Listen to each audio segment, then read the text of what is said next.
ఇవాళ వాళ్ళు బీఆర్ఎస్ పార్టీని విమర్శిస్తూ ఉన్నారు. బీఆర్ఎస్ఏ లేకపోతే, కేసీఆర్ఏ లేకపోతే 14 ఏళ్ళు ఈ పోరాటాన్ని కొనసాగించుండకపోతే, ఆమన్న నిరాహార దీక్ష పట్టుండకపోతే ఇవాళ తెలంగాణ వచ్చునా ఒక్కసారి గుండె మీద చేసుకొని ఆలోచించాలని కోరుతాను. తెలంగాణ ప్రజలు స్వయం పాలనలో ఆత్మ గౌరవంతో ఈరోజు తెలంగాణ ప్రజలు బతుకుతున్నారంటే గులాబీ జెండా అనే దానికి కారణం అని చెప్పి నేను గుర్తు చేస్తాను. ఈ గులాబీ జెండా పుట్టుండకపోతే ఇవాళ స్వయం పాలనలో ఆత్మ గౌరవంతో తెలంగాణ ప్రజలు బతుకుండే వల్ల ఆ రోజు ఏమందరు తెలంగాణ వచ్చినాక కూడా అవమానపరిచిండ్రు. ఈ తెలంగాణ వాళ్ళకు పాలన చేత కాదు, వీళ్ళు వస్తే నక్సలైట్ రాజ్యం అవుతుంది, వీళ్ళు వస్తే మత కలహాలు పెరుగుతాయి, వీళ్ళకి అసలు పరిపాలన చేతనైతుందా అని మాట్లాడినటువంటి నోళ్ళు, ఆ నోళ్ల చేతనే శభాష్ కేసీఆర్ అని అద్భుతంగా 10 ఏళ్ళు పాలించి చూపిండు మన నాయకుడు కేసీఆర్.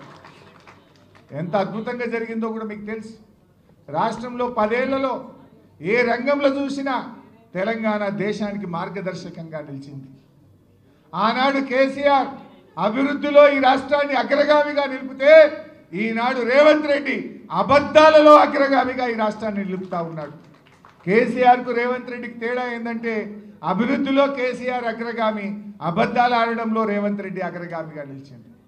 ఇవాళ ఈరోజు కూడా రాష్ట్ర అవతరణ వేడుకల్లో కూడా రేవంత్ రెడ్డి ఆయన ఉపన్యాసాల్లో అన్ని అబద్ధాల పరంపరనే.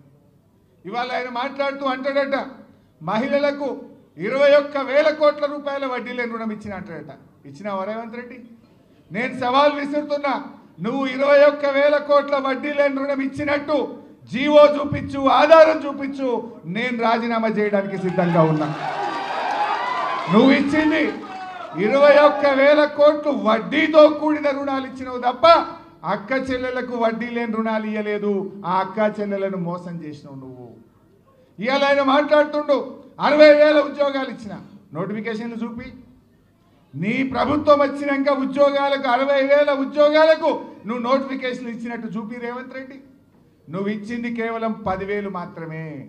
ఆ మిగతా ఉద్యోగాలు కేసీఆర్ గారే నోటిఫికేషన్ ఇచ్చి, పరీక్ష పెట్టి, ఫలితాలు ఇచ్చి, ఫిజికల్ టెస్ట్ చేస్తే వాటికి కాయిదాలు పంచినవు తప్ప నువ్వు ఇచ్చింది కానే కాదు రేవంత్ రెడ్డి అని గుర్తుపెట్టుకో. అన్ని అబద్ధాలే. ఆయన మాట్లాడుతూ 275 లక్షల మెట్రిక్ టన్నుల పంట పండింది అన్నాడు. పండింది ఎవరి పుణ్యం? బీఆర్ఎస్ ప్రభుత్వ కృషి వల్ల, కేసీఆర్ యొక్క ముందు చూపుతో పండింది. నువ్వు వచ్చినాక రేవంత్ రెడ్డి నీ ఏడాది అర్థం పాలనలో ఒక ప్రాజెక్టు కట్టినవా? ఒక ప్రాజెక్టు పూర్తి చేసినవా? ఒక్క ఎకరానికి నీళ్ళు ఇచ్చినవా? ఒక్క చెరువు తవ్వినవా? ఒక్క చెక్ డ్యామ్ కట్టినవా? నువ్వు చేసిందేంది?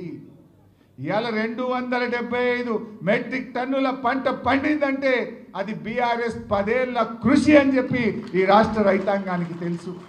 మిషన్ కాకతీయలో చెరువులు బాగు చేసినాం, పెండింగ్ ప్రాజెక్టులు పూర్తి చేసినాం, కాళేశ్వరం లాంటి మెగా ప్రాజెక్టు కట్టిండు కేసీఆర్, అనేక చెక్ డ్యాములు కట్టిండు కేసీఆర్, కాలువలకు చెరువులను అనుసంధానం చేసిండు కేసీఆర్, రైతు బంధు పెట్టిండు, రైతుల కోసం బీమా తెచ్చిండు, రైతులకు సకాలంలో ఎరువులు ఇచ్చిండు, ప్రతి మండలానికి గోడౌన్ కట్టిండు, విత్తనాలు ఇచ్చిండు, పండిన పంటంతా కొని రైతులకు ధైర్యాన్ని కల్పించి ఇవాళ ఈ రాష్ట్రం వరి ధాన్యం ఉత్పత్తిలో దేశంలో నంబర్ 1 అయిందంటే అది కేసీఆర్ ప్రభుత్వ కృషి.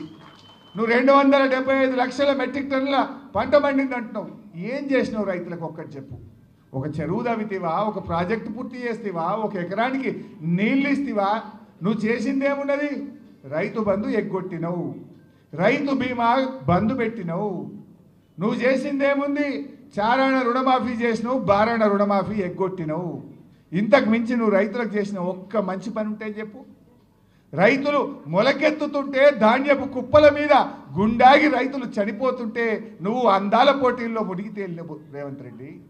అందాల పోటీలకు రివ్యూలు చేసినావు, అందాల పోటీలను 5 సార్లు పోయి పాల్గొన్నావు. కానీ రైతుల ధాన్యం ఎందుకు కొంటలేరని ఒక్కనాడు రివ్యూ చేయలేదు. నీ మంత్రులు కానీ నువ్వు కానీ ధాన్యపు రాశుల మీద గుండాగి చనిపోయిన రైతుల్ని పరామర్శించే సమయం మీకు చిక్కలేదు. ఇది ఈరోజు చేస్తున్నది. నువ్వు అన్ని అబద్ధాలే. ఎన్ని అబద్ధాలు మాట్లాడిండు? 15 ఆగస్టు నాడు ఈ రాష్ట్రంలో రైతుల రుణమాఫీ చేసి తీరుతా అన్న ముఖ్యమంత్రి ఈ రోజు కన్నా చేసినావా? మళ్ళీ 15 ఆగస్టు వచ్చింది. ఒక్క ఏడాది కడుపు కట్టుకుంటే 40,000 కోట్ల రూపాయల రుణమాఫీ చేస్తా అన్నావు. నువ్వు చేసింది 16-17 వేలే. మరి కడుపు కట్టుకోలేదా? మిగతా పైసలు ఢిల్లీకి కప్పం కట్టినవా? నీ జేబుల్లోకి పోయినాయా? ఎక్కడికి పోయినాయో చెప్పు. ఎప్పటిలోగా చేస్తావో చెప్పు. నువ్వు దేవుళ్ళ మీద ఒట్టు పెట్టి 15 ఆగస్టులోగా రుణమాఫీ చేస్తా అని మాట తప్పినావు. మొన్న అసెంబ్లీ సమావేశాల్లో మార్చి 31వ తేదీ కల్లా రాష్ట్రంలో రైతులందరికీ రైతు బంధు వేస్తా అన్నావు. 31 మార్చి పోయింది, ఇవాళ 2 జూన్ వచ్చింది. ఈరోజు కూడా రైతు బంధు డబ్బులు రైతులకు పల్లె. అసలు నువ్వు ఒక్క విషయమన్నా రాష్ట్ర అవతరణ దినోత్సవం నాడు కూడా నిజం మాట్లాడకపోతే వెనకటికేదో